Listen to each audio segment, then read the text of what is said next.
यही चैनल को आपको स्वागत। यही वीडियो में आपको हायर एजुकेशन डिपार्टमेंट तरफ बाहर नोटिस विषय डिटेल्स कहबी।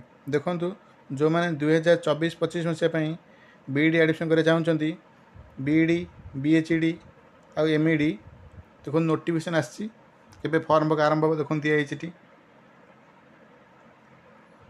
देखु आपने आडभटाइजमेंट 29 मे 2024 तारीख पाइपर। देखो दिन 2टा पर आसीज डिटेल दिए। देखो शेष तारीख आप्लायर शेष तारीख हो देखो 10 जून 2024 ये मध्य आप आप्लाय करेंगे। आज किसी फॉर्म पकड़ किसी भूल होता है आप करेक्शन करेंगे।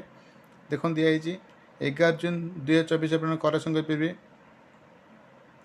डिटेल दिए देखो आप एडमिट कार्ड के आसो 15 जुलाई 2024 तारीख पर आसो। आपंकर एग्जाम के हम देखो दिखाई बीईडी और बीएचईडी